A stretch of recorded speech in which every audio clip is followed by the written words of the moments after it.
lined up here.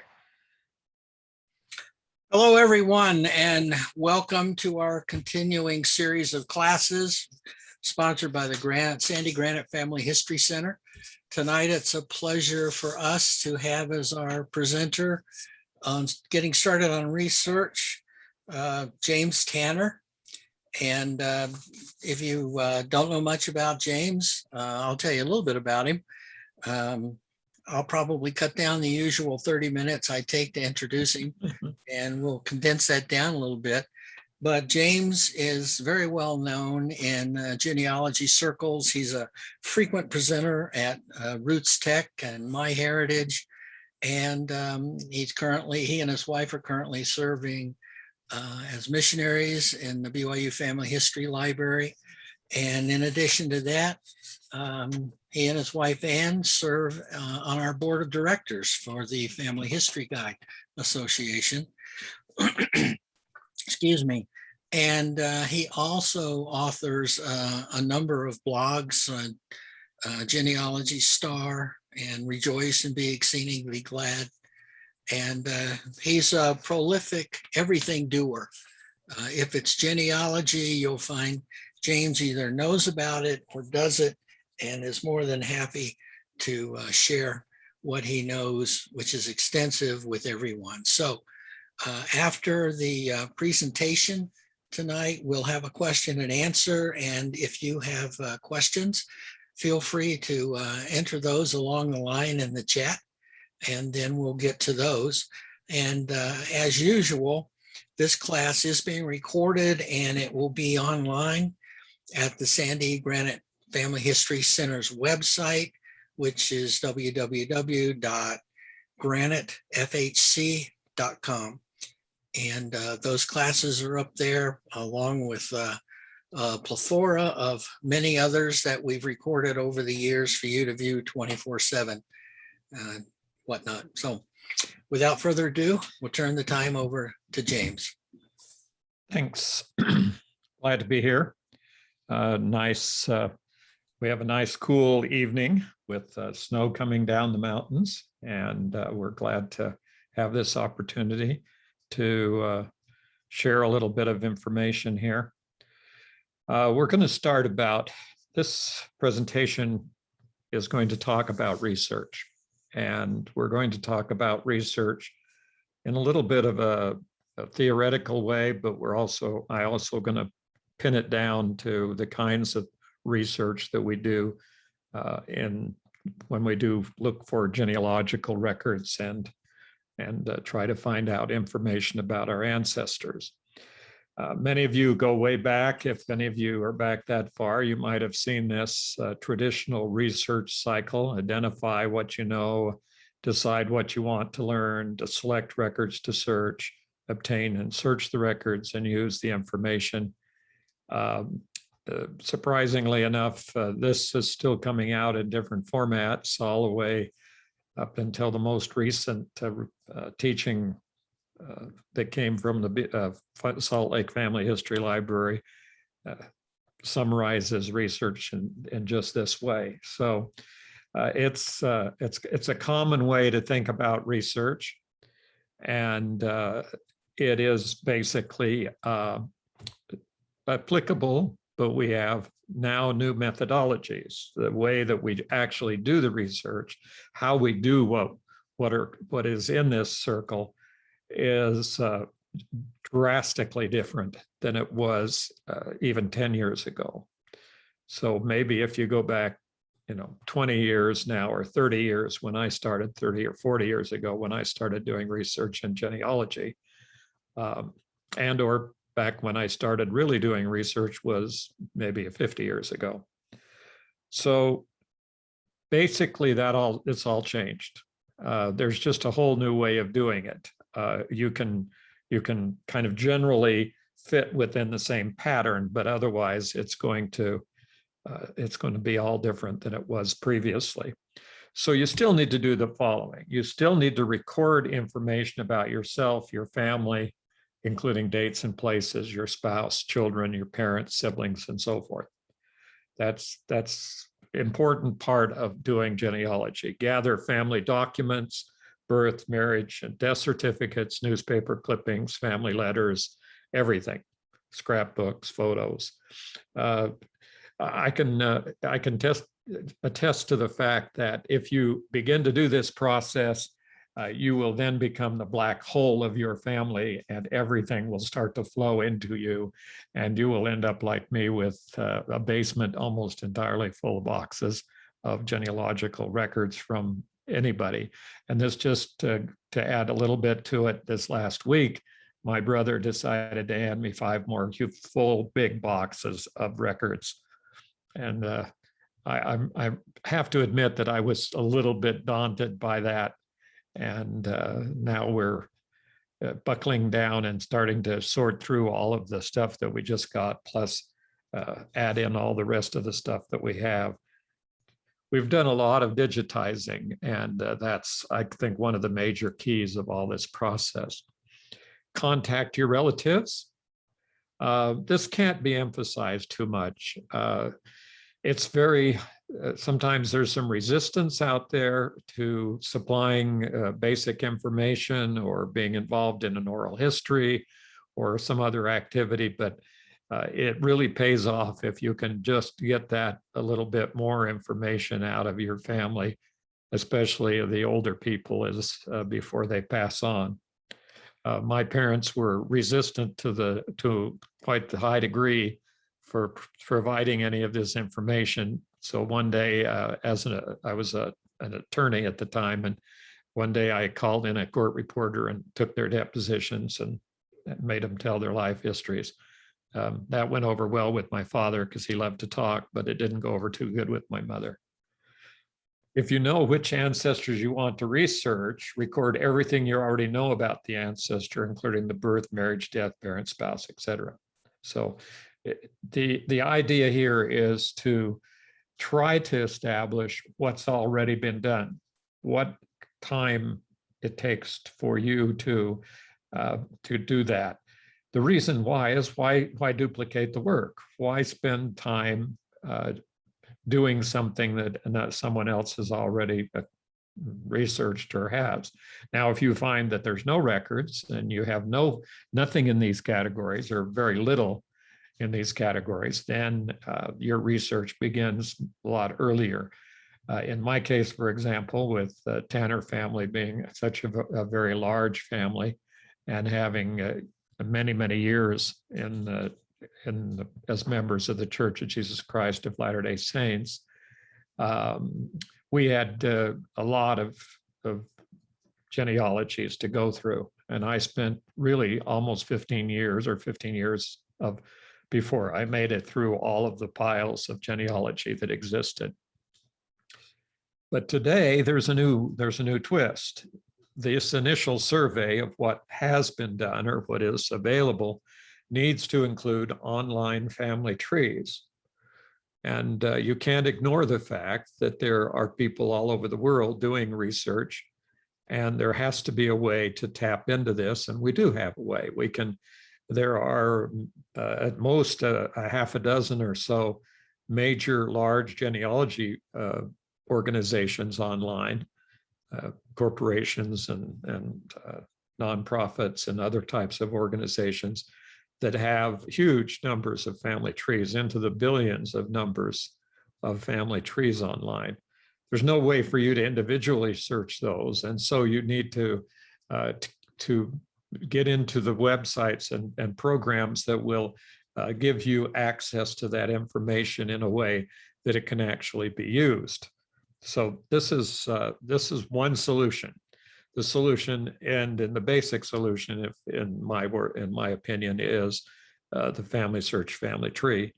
And the reason why that's the family tree is because unified, meaning this is one tree where everyone can put their family history information and have it stored and preserved and have it accessed and available for access by anyone as a free website. And so the next thing is it's collaborative. That means by virtue of its actual structure, the family history, the Family Search family tree requires the people who are involved to collaborate.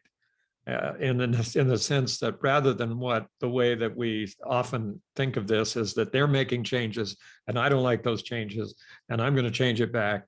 Well, the answer is collaboration, contacting the person and discussing it and determining why they're putting the information in or why the changes are being made, and then addressing that issue. There are cases, obviously, of people who are just simply irresponsible. You always have that little bit of stuff in there. And they're sort of like weeds in a garden. You just got to keep pulling those out, changing those things back. And eventually either the weeds will die off or the person will die off. So basically it's kind of a last man standing kind of situation.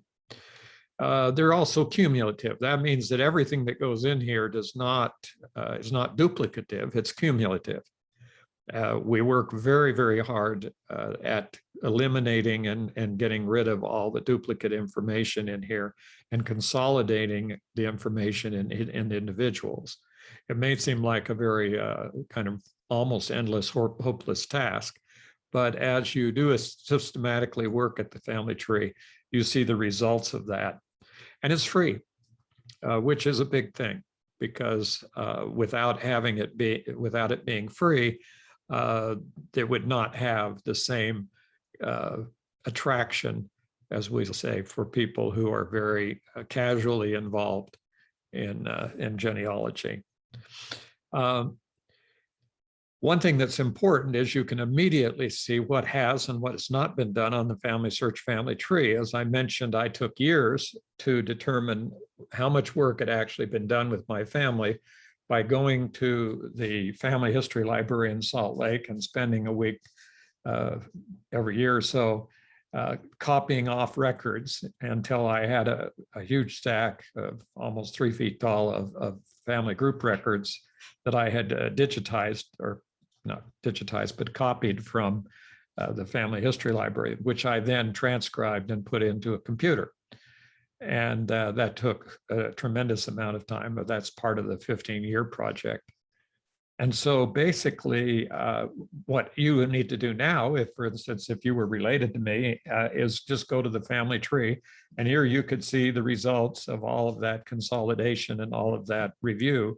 And you would see immediately who, which part of the family ancestry had information and sources supporting the information, and where they ended and where the information was not as good as it could be. So this would take you a matter of maybe a few hours, maybe a couple of days in the month to learn and go through and become familiar with the information that's already there. So that's a vast increase in the effectiveness of people, because it wasn't until I finished that huge long process that I was actually able to do what you would want to call research. That is, try to extend the information that had already been accumulated. And so I was not able to even make the choice to do the research until I found out where to start doing research. It would not make any sense for me to try to research again my great-grandparents, for example, because all of them were well documented and in fact had more, as over the years past, I've found out they have more information on those people than anyone could ever imagine.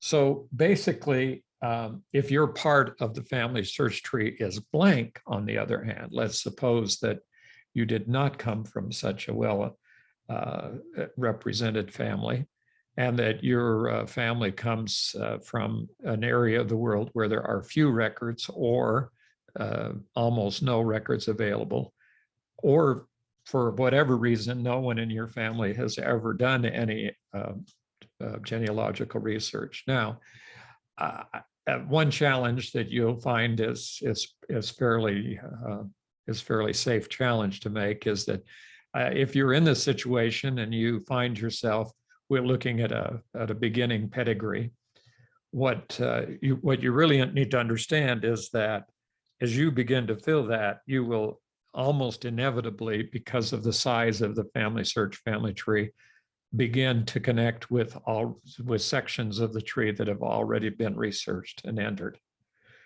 This is it's kind of a surprising phenomena to people who aren't aware of how big and how many names and how great the extension of the family tree is. But if it's blank, then you really do have an opportunity, because you can start doing research immediately. You don't have to wait while you do a long, drawn out review or survey, as we call it, of all the information that's been obtained. So once again, you start by adding what you know to the family tree. This is the solution.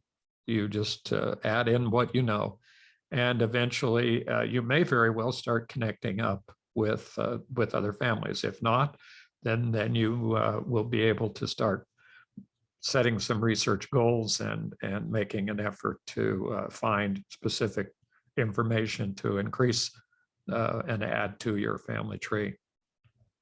So you always start with yourself and your parents. Now, what happens if you come into this and you decide at some point in your life that you're going to become involved in doing some family history? And when you go into the Family Search family tree, you find this huge amount of information that you are probably only vaguely aware of and didn't really know about. And you quickly come to the conclusion that everything's been done and you are through and you don't really have anything to do. Well, that impression that you have is not correct. And there is no, I have examined thousands of pedigrees for people over the years, and I have yet to find anyone who could say that they were done.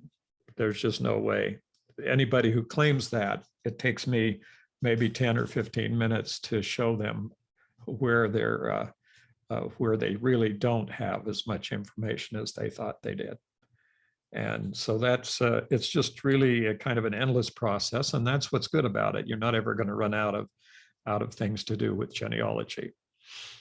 The caution here comes about as what I just said, and that is always closely review any inherited genealogy. If you got a GEDCOM file or a floppy disk and you finally get somebody to transcribe it and pull the information off of it, or if you've got a pile of pedigree charts that you inherited from your great-grandmother or your grandmother or someone, and you all of a sudden think, wow, all this information has just got to be put in the family tree. Well, the answer is almost inevitably that information is already present in the family tree. So that's the purpose of the survey. The survey tells you what's there and lets you know what's there before you start spending time entering all that information into your computer, because you don't need to do that. And you don't need to spend that time going through and transcribing all those sheets. The only thing you need to know is if there's any additional information there with sources that's supported by some historical source that was created at the time of the event or after the event by someone who should have reported it or was obliged to report it. That's when you start you just can extract it. So the process of going through a pile of old family group records and pedigrees is fairly straightforward. It takes the amount of time it takes to look the names up in Family Search and verify that all those people are already in the family tree. And it's possible that there may be someone that isn't. And that's probably why it's worth the effort, but it's still not something you can ignore. You can't just say, well, I'm not going to look at that, I'll just start over. That doesn't work in this world today. So be sure to look through and examine the items that you may inherit in the family tree. So you verify all your existing family information with historical sources. Okay. So here you have birth dates and death dates and the Bible. That becomes your record. That is your source. And the Bible is your historical source. The people who wrote the information in the Bible were the people who were there and knowledgeable of the dates and and names and and relationships of the people recorded. Uh, but in many instances, what you have is, for example, you'll receive what I call a surname book. And a surname book would be a book saying you are all descendant from this ancestor. And then these are some of that ancestor's own ancestors going back more generations. So these books are very, very popular and very common, not just in the community of people in Utah in the church, but there are people all throughout the world who have these personal genealogies. But if they're not sourced, if there's no historical data attached to them, and you don't know where the information came from, then there is a responsibility to verify that information with historical sources. So those books become finding aids. They give you names and places to look, but they don't become the end product of what you put in. So copying out information like that is not research. It is not doing, is not adding sources. And that doesn't mean you don't copy what's in the historical records, but you don't copy from the secondary items where there's information that's been copied from another record or not, without telling you where it came from. And add what you find to your family and the family search memories. So anytime that you find a document or a photograph or something of that nature, then there's this process that you go through of digitizing that record, meaning you put it on a scanner and scan it, or you take a picture of it with a digital camera like your cell phone, or you do something else to turn it into a digital file, which then is uploaded to Family Search, and then it is attached to or tagged to the person, people who are mentioned in that particular record. So there may be one person, there may be 10 people, there may be 100 people in that record, but it's a good idea to tag it to all the people so that everyone sees that their name is mentioned in this particular record. So now you can see that there's a multitude of kinds of things that you can do.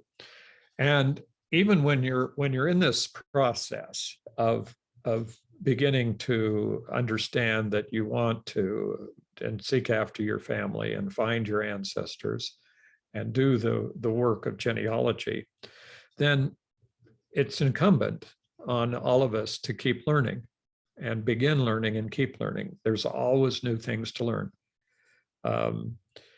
Within the last year, going back to Roots Tech, I volunteered to help with with the Family History Library, Salt Lake Family History Library's consultant program.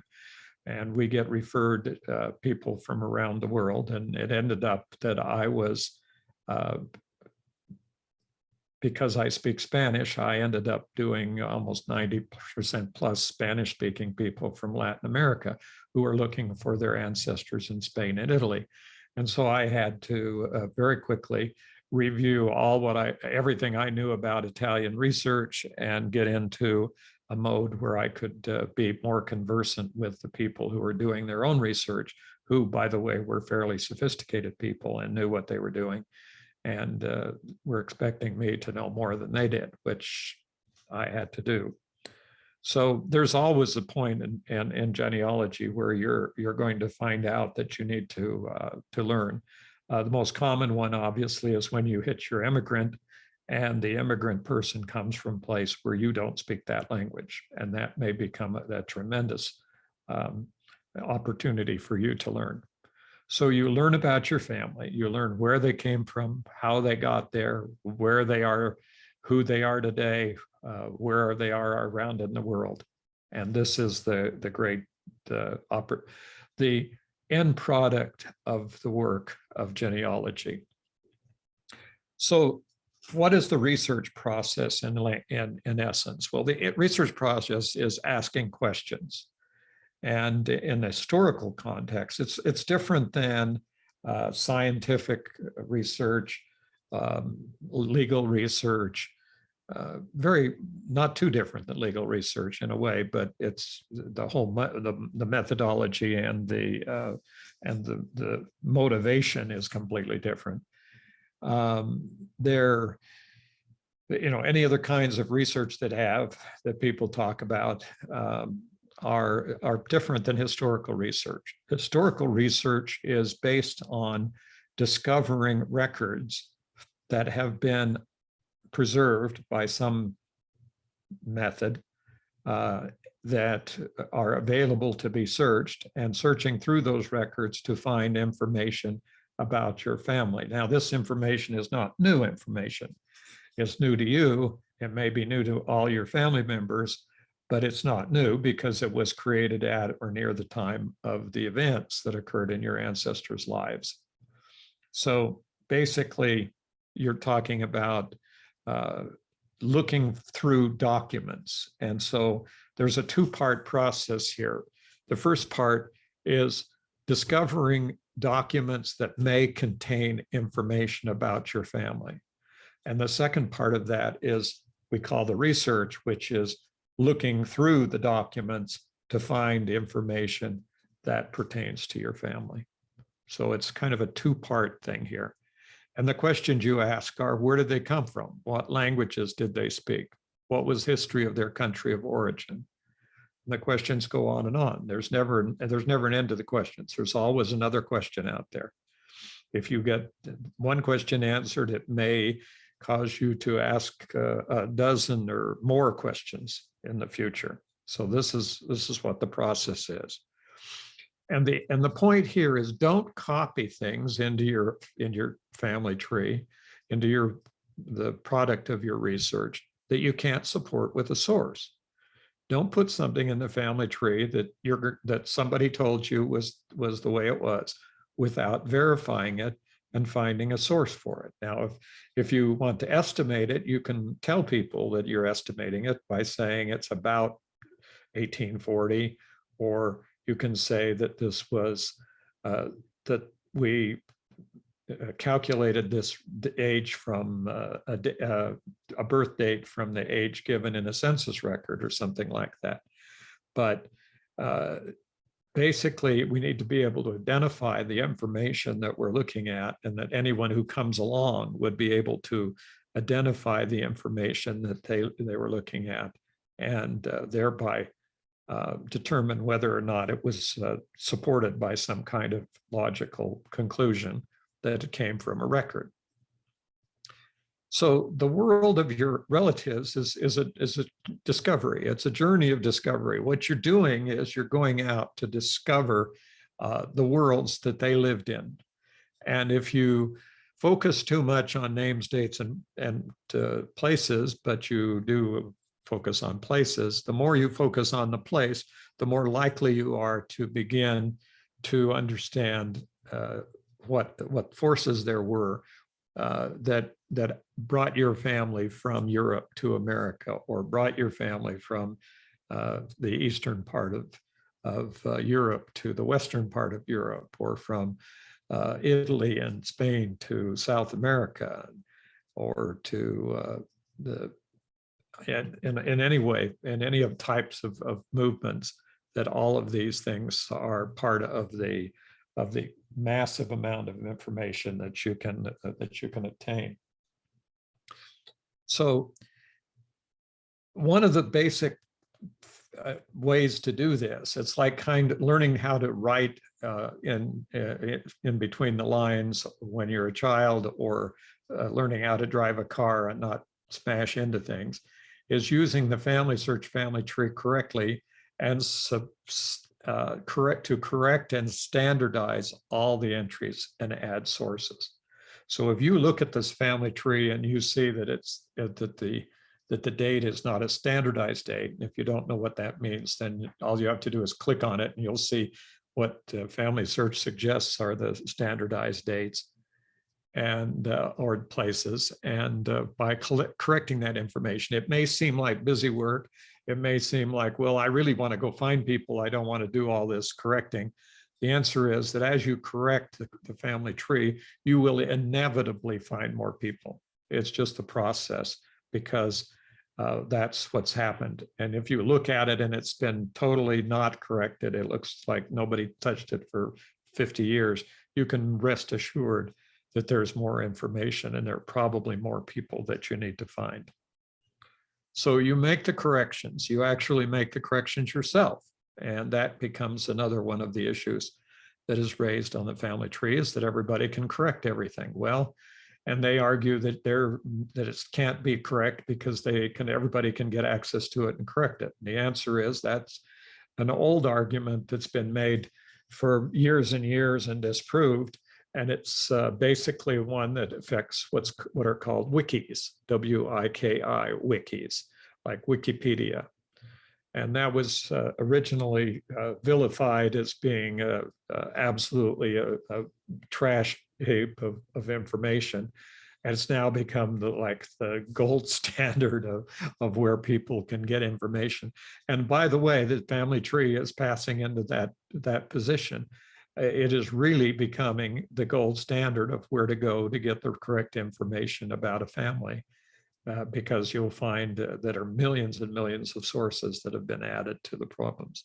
So the date and entry should correspond to the time and place the events occurred. In other words, you should really start looking for historical records, not records that were recorded by someone else and put in a family group sheet or handed down in some way. And then check consistency of dates, obviously. As part of the research process is to be consistent. And the consistency means that children are not born after their parents die or born before their parents are born. And it's not possible for someone to have been living in Arizona and had a child in England, which has happened frequently. And in one of my families, they keep putting in a child who was born in England simply because the parents have the same name. They don't realize that in the 1880s, our people couldn't have walked that far. So there's no way for the person to be born. The rule there is that when the baby is born, the mother is there. The mother is there. And so that's that. And that's why you verify all the place locations. When I look at an entry in the family tree for the first time, someone says, well, I need help with this family. I always check immediately, start looking up all the place locations on a map and mapping it all out and looking at where everything happened, because that's the easiest way to start to determine whether or not there's any consistency in the entries. So then you begin researching all the missing entries. Anything that's there that's not there is what's open for research. Now, if it's been around for for 100 years or so, and the information is missing, it may be for a good reason. It may be very, very difficult to find, or that records are not readily available. So those are the kinds of things you have to deal with. And all your time going along here, you're going to keep learning. You're going to use the resource like the Family History Guide that not only has instructed very supportive articles on research, but tells step by step how to use the programs like Family Search and Ancestry and MyHeritage, and then has specific how to do the research in all of the major countries that have genealogical records today. So it's a vast resource of step-by-step information about how all this works. I also suggest that when you're involved in this process of doing research, where you're looking at historical records, that you may want to go out and read a book. And the book that I got that I was involved with was The Researcher's Guide to American Genealogy by Val Greenwood.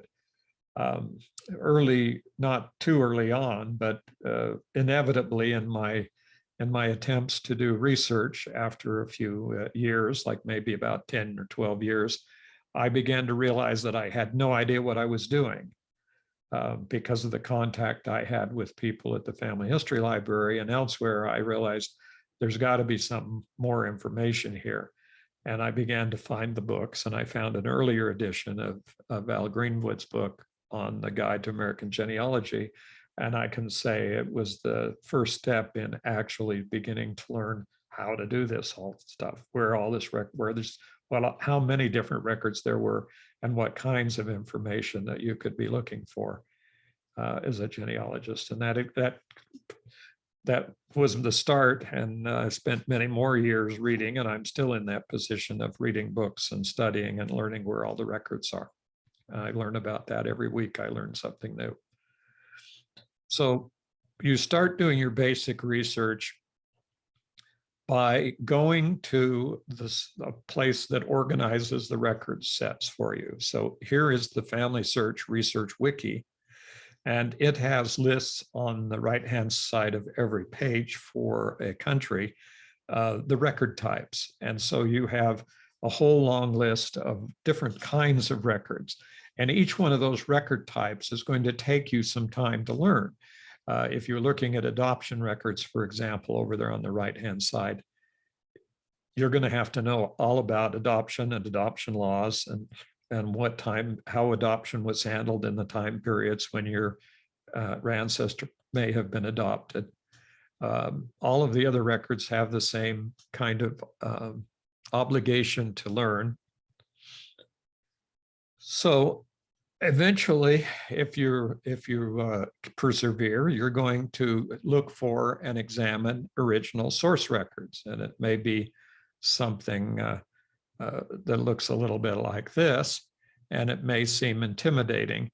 Hopefully, you don't make a big mistake and jump back generations to think you can start your research.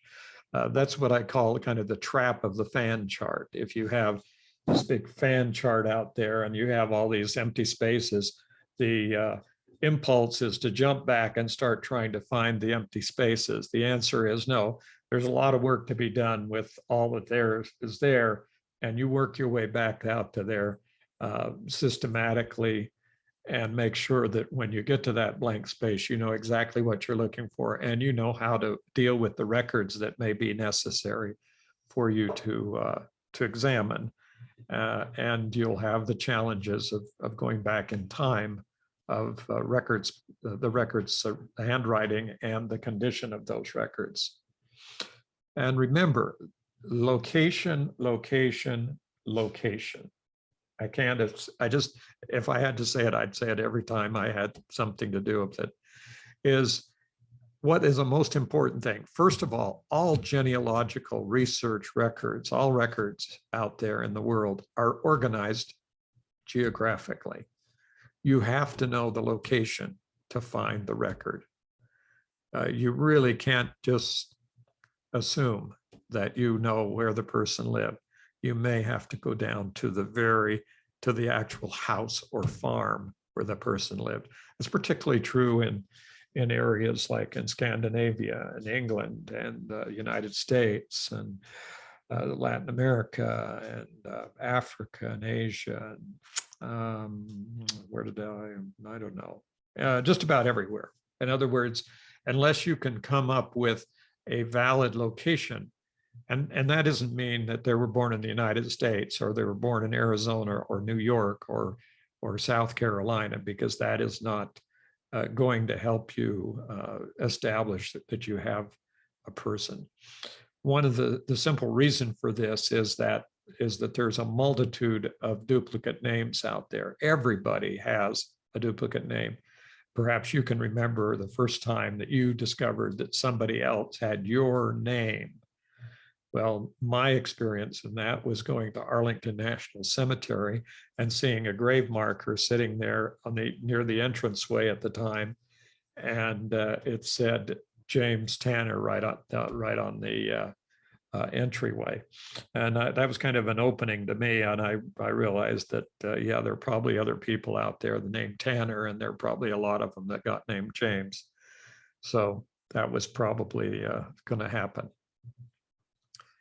It's important as you go along to develop your own personal methodology. How are you going to do your work? And you need to internalize that.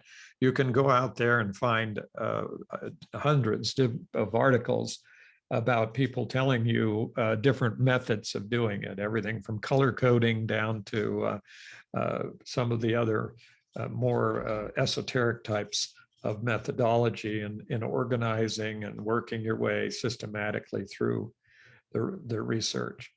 But one thing you'll find as you continue to go on and do more and more research is that research is not linear. Research is, if anything, it's like a web, it's like a network. You just keep moving from fact to fact. And when you find a record, the record itself may not help you in your way, in your particular goal of finding a birth or death or marriage record for this ancestor, but it may answer questions for someone else. And you can't just ignore that. You need to take advantage of each record as it comes and use all the information that's available in that record to move on to other records. But you do have to organize your workflows. So what you have to do here is to avoid what I call a paper-based filing system. There's a rule out there that I've that kind of generalized over the years, and it's that I don't do the work that a computer can do. If the computer can do it, why should I do it? And most of when you have a paper-based filing system, you're basically ignoring the fact that the computer already has an internal, in a sense, filing system, a way of organizing information. And if you try to duplicate your file, then the filing system on a computer, you can do that. You can color code your file folders, and you can separate them out by different categories, perhaps different surnames and things like that. All of that is simply doing the work the computer can do easier, faster, and you're just wasting a lot of time. What you need to do when you're doing a computer is to use the computer's organization, that is a family tree program like Family Search Family Tree, and put your information in the Family Search Family Tree. Then it is organized. It's already organized by surname. It's already available. It's searchable, and you have it all in one place, and you don't have to worry about duplicating your efforts or worrying about where it came from. The organization is already there. You don't need file folders. You just need memories and attach them to the individual people. That's already done. That record is already attached to that person. It's no reason. Now, are you going to preserve the paper records that you have? Yes, because they're still a valuable historical artifact and need to be preserved. It isn't, if you're going to use a standalone family tree program, I suggest that you make sure that you transfer the information into the Family Search Family Tree. Many of these standalone family tree programs over the years have gone out of business and left all their people hanging without a way to transfer their information out of the program into some other program. So it's very important that you realize that to preserve the information to any great extent, it needs to be entered into the family tree, which is going to be preserved by all the efforts that are possible by the Church of Jesus Christ of Latter-day Saints. And remember that you have an online family tree database program. Even that is another problem. And there are ways to transfer the information from tree to tree. It's not fairly direct. It's pretty direct, but fairly complicated. And if you don't know how to do that between the programs you're using, then you should ask and get information about how that happens. So you can also use a combination of all of these. If you absolutely cannot live without a paper-based filing system, then you're going to do it, but you're going to end up spending a lot more time than you really need to in simply tasks of maintaining your filing system rather than doing research and finding new families. So always use the Family Search Family Tree. Constantly evaluate the entries on your part of the tree. Once you've done it, you don't forget it, you go back through it. And I am constantly looking at the people I have on my family tree. I'm always making sure that the information is up to date. The larger programs like Family Search and Ancestry, MyHeritage, and Find My Past now have extensive record hints, record matches types programs where they give you suggested records. And I just looked at Ancestry and I have like 21,000 suggested green leaves for my tree.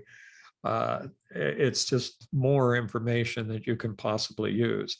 But when you're evaluating your family tree, that doesn't mean you get distracted. You should still focus on those areas that you feel are necessary. So you can carefully check and find records to support every conclusion. And my question is, what good is it to advance rapidly if you're going down the wrong road? If you've all of a sudden taken on a wrong ancestor and now you're going back 5 generations and finding out that you really weren't even related to that person. So it's not a numbers game. It's not a race, despite the drag racer I had at the beginning. It is not a number of who wins or who gets the most, or I have 15,000 people in my family tree. And my answer is yeah. And if you just copied them out of a book, it probably doesn't mean anything. But if you had actually did the research and built that tree, then maybe that's an accomplishment. But it's still, the numbers are not anything that indicates the degree of difficulty. The numbers don't tell you what kind of effort was made, and it's just. And there's no, people ask me, well, how many people have you found, or how far back do you go? And the answer is, as far until all the lines end, until they're all done, because there's an end to every one of the lines. And look at the quality rather than the quantity, because if what you have is not accurate, then all the work you do is not going to be accurate. And I keep saying this, and I'll keep saying it again and again, and that is to keep learning. There's always a need at this point, whenever you're in that position where you can't think what you need to do, is to start learning more. And the more you learn, and especially the more you learn about sources and the resources that are available, you have a greater opportunity to do additional work to find them.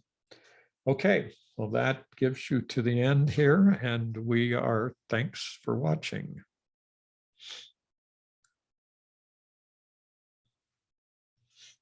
So There we go. Thanks, James. We appreciate that. And I put a couple of quick notes over in the chat for people if they want to find more information on doing research and getting started and basically setting your own style. Are there any questions for James at this point? I had a question. sure. Thank you very much for the presentation. My name is Frank Fletcher. I heard something repeated, which or related to something I heard a long time ago, and I have to make a confession. I was told don't skip a generation, which goes to the point of verifying everything. And so I guess my question would be, I think I probably know what you're going to answer. I think I know for sure my parents and grandparents' dates of birth and place where they were born, but I should go and get those birth certificates, no, and of course death certificates, but we should verify even immediate or close family. Oh, yeah. Question. Yeah, how we handled it, and I say we because we have 7 children and they're all married, and we have a lot of them who are very much involved in genealogy. It's interesting. We didn't do any of the fun activities that people try to say to get the kids involved, but they did anyway, despite our not talking to them about it. But they, and some of them have gotten to the level of being professional genealogy people. And as we went through it, we just started with ourselves and we started documenting our parents and our grandparents and our great grandparents, and we worked back. And as we work back, we've gone back and documented everybody in 6 generations. And then we've come forward and done as much of the downside, the descendancy that we can do. And then we've taken it back. Obviously, some lines, as we've done research, go back, 10, 12, more generations being documented. But each line gets to a point where there's no more documentation. What we're looking for is a record that clearly indicates a parent-child relationship, something that shows that this parent was the parent of this child. And parent-child relationships are, if they're absent, then that means you're at the end of the line. That's it. You're gone. You could have 20, 40 sources, and they might be all for the family that's there, and not one of them says where the parents were born or who the grandparents were, who were the parents of that family's parents. So yes, it's step by step. And once you've got confidence there, then it makes it easy because you just keep moving back. Then you don't have to worry about. But then I go back through and look periodically to make sure that everything's all filled in and that there isn't anything else we could find. There's always more historical records, so it's nice to add all that history stuff. Yeah, I found, photos. I'll just add on, I thought I knew my great aunt, my grandmother's sister, Alice, Aunt Alice. That was her name. Everyone referred to her. Now I'm finding in records, she was born Mary Alice. Mhm. I didn't know that. Yeah, That's very interesting. yeah, that's it- kind of a very common experience to find out they weren't who.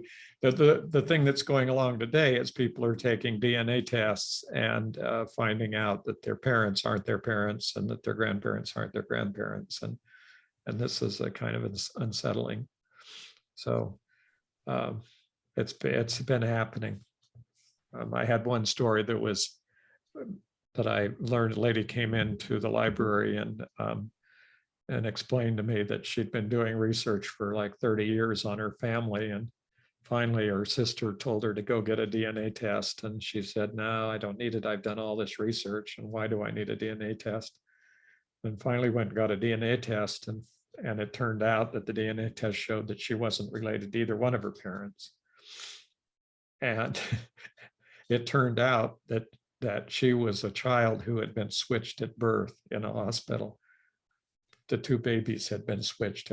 She was able to find the other baby, who's the genetic daughter of the family, but didn't resolve anything because they both knew who their parents were and they didn't care. It wasn't like, I'm going to switch parents. But then she came to me and she said, "Now what do I do? I now know my genetic family. So what am I going to do now that I've done 30 years of research on somebody I'm not related to?" And I said, "Oh, well, great opportunity here. You have a good opportunity now to start over again and get a whole new family."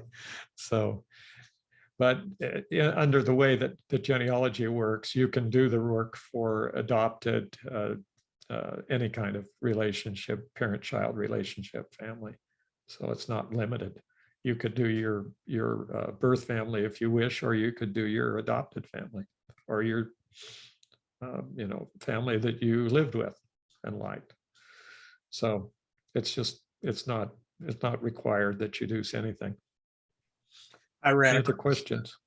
ran across a similar situation when I started delving into my genealogy. Of course, all growing up, my mother was married 5 times, and all growing up, I heard all kinds of stories about our family and this, that, and the other and whatnot. But when I got actually married myself and started taking a look at all of this, I found out that my father was adopted by his grandparents.